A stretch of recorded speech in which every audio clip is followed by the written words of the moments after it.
కానీ రాజ్యాధికారం ఆదివాసులకు రాణిస్తారా? ఈ యొక్క గుంట నక్కలు రానియరు. కాబట్టి మనం ఏం చేయాలా? పోరాటం చేయాలా, లాక్కోవాలి. గతం నుంచి కూడా మనోళ్ళంతా ప్రాణాలు ఉంటేనే కూడా అధికారం వేలే. జల్ జంగల్ మీదే అన్నారు. నిజమే అనుకున్నాం మనం. జల్ లేదు, జంగల్ లేదు, జల్ దాంతో చుట్టుకోవడం. ఆనాడు 1956లో భాషాయుక్త రాష్ట్రాలని విడగొట్టి భారతదేశం ఒక అమెండ్మెంట్ చేస్తే భాషాయుక్తం రాష్ట్రాలు వచ్చినాయి. తెలుగు మాట్లాడే తెలుగు, హిందీ మాట్లాడు హిందూ, ఒరిస్సా మాట్లాడే ఒరిస్సా, కన్నడ మాట్లాడే కన్నడ ఇచ్చారు. మరి ఆదివాసీ భాష, సంస్కృతి, సంప్రదాయం ఈ ప్రాంతం అంతా ఉన్నది కదా, మనకెందుకు ఇవ్వలేదు? ఆనాడు బంజుదేవ్ అన్నట్టు ఒక ఎంపీ ఆనాడు కోరాపుట్టు చెల్లి గెలిచిన ఎంపీ పార్లమెంట్ అడిగితే అంతకంటే మంచి చట్టం చేస్తాం అని నెహ్రూ గారు వీళ్ళంతా చెప్పి మోసం చేసి ఏమి ఆ చట్టం అంటే జల్ జంగల్ మీకే ఇస్తాం అంటే ఈ ప్రాంతంలో ఉన్న వనరులన్నీ కూడా బ్రిటిష్ వాళ్ళు కాపాడి మనకు చట్టం పెట్టిపోతే అది వెళ్ళిపోతే వాళ్ళ చేతిలో చట్టాలు ఉన్నాయి. రాజ్యాధికారం కూడా వస్తే మన భారతదేశమే ఎండిపోతుంది. ఆ వనరుల కోసం అయినా సరే వాళ్ళకు రాజ్యాధికారం వద్దని చెప్పి కుట్రపడిన రప్పట్లే. అందుకనే మన ఆదివాసుల యొక్క బతుకులు ఈ విధంగా మారిపోయినాయి. ఇప్పుడు ఎంతోమంది మన మీద అభిమానులు, ప్రేమ, అనురాగం ఉన్నటువంటి పెద్దలందరూ కూడా సపోర్ట్ చేసినా సపోర్ట్ సరిపోవడం లేదు. 2006లో భద్రాచలం తీర్మానం ప్రకారం నేను ఆనాడు జిల్లా పరిషత్ చైర్మన్గా ఉండి కాంగ్రెస్ పార్టీ ఇక్కడ అక్కడ 2 రాష్ట్రాల దేశంలో కూడా ఉంటే కూడా ప్రత్యేక రాష్ట్ర ఉద్యమం నా మెడలో గంట కట్టేది.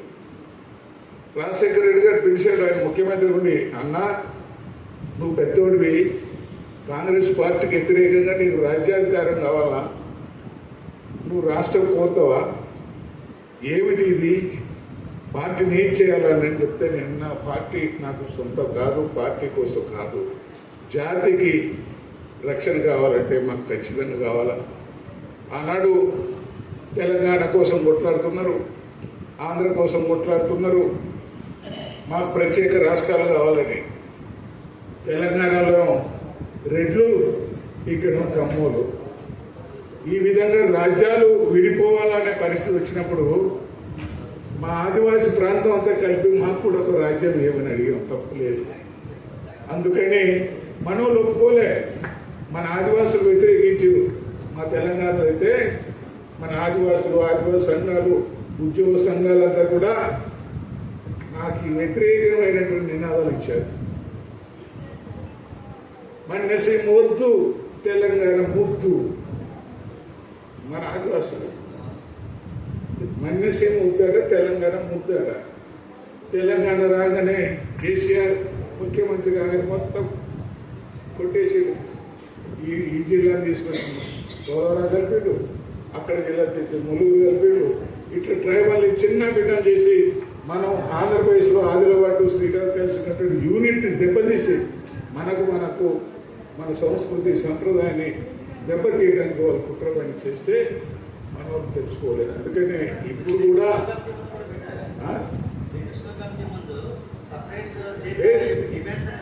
డిమాండ్స్ మీరే అప్పుడు కమిషన్ వచ్చిందండి, శ్రీకృష్ణ కమిషన్ వస్తే వీరి దగ్గర నేను 2 రోజులు ఉండి ఇక్కడే రాజమండ్రి ఒక మెమోండల్ తయారు చేసి హైదరాబాద్లో కూర్చోబెట్టి వారితో అంతా డిస్కస్ చేస్తే పాపం ఆ కమిషను అన్ని జిల్లాలు ఐటీడీఏలు తిరిగి ఒక రిపోర్ట్ రాసుకపోయింది.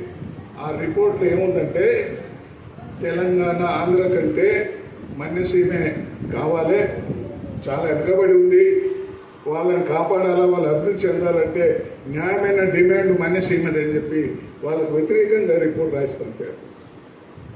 అంత రిపోర్ట్ పోతే మనోళ్ళు అందరు కలిసిపోయి ఢిల్లీలో కూర్చొని సార్ లింగయ్య గారు కావాలని ఆంధ్ర దగ్గర డబ్బులు తీసుకొని సీమాంధ్రులకు తొత్తుగా మాట్లాడి తెలంగాణ రాకుండా అడ్డం చేస్తున్నారు అని చెప్పి మన ఆదివాసులతోనే నాకు వ్యతిరేకం చేశారు.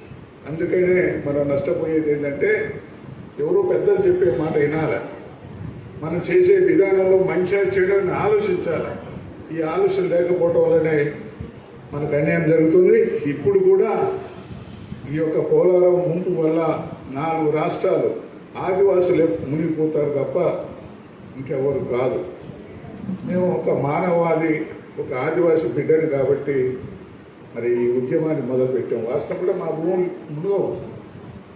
ఇక్కడికి 100 కిలోమీటర్ల గోదావరి దూరంలో ఉన్నాం.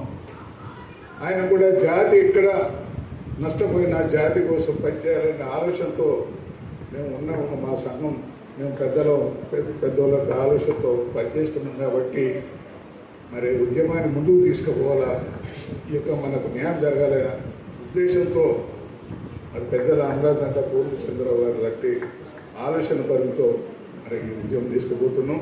ఇది మీ చేతిలో ఉంది, మా చేతిలో కాదు. పోలవరం నిర్వస్తులు ఎవరే? మీరు బతకాలా సావాలా మీరు నిర్ణయం చేసుకోండి. అంతేగాని మేము ఏదో చెప్తారు కాబట్టి వాళ్ళు ఏదో చెప్తారు అని వాళ్ళు కొంతమంది ఉంటారు.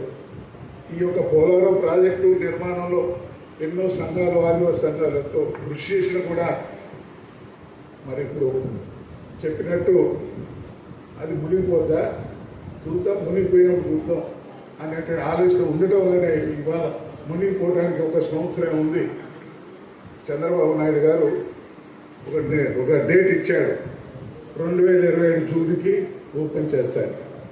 జూన్ ఎన్ని రోజులు? ఈ జూన్ కాక వచ్చే జూన్. ఈ 1 ఇయర్లో చేస్తాడా? 15 సంవత్సరాలు లేనోడు చేస్తాడా?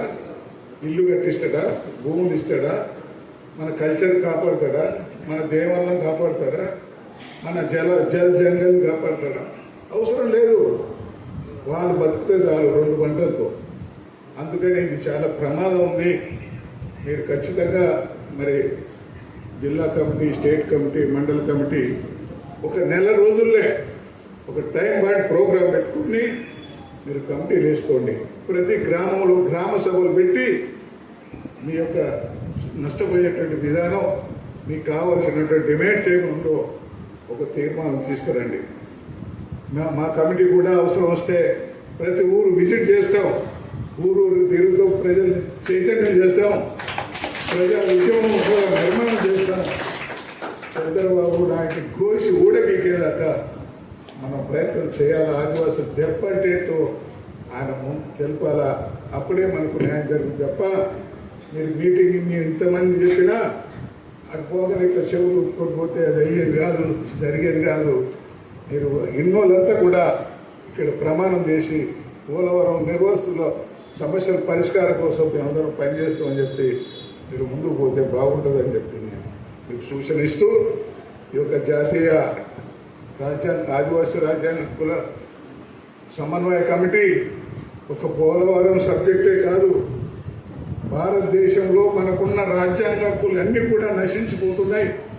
వాటిని రక్షించడానికి కూడా దేశవ్యాప్తంగా ఒక ఉద్యమం తీసుకురావాలనే ఆలోచనతోనే ఈ కమిటీ ముందుకు వచ్చింది తప్ప మరి దానికి మీరు సహకరిస్తేనే, మీకు వద్దంటే మేము ఇంట్లో పడుకుంటాం, మాకే అవసరం లేదు.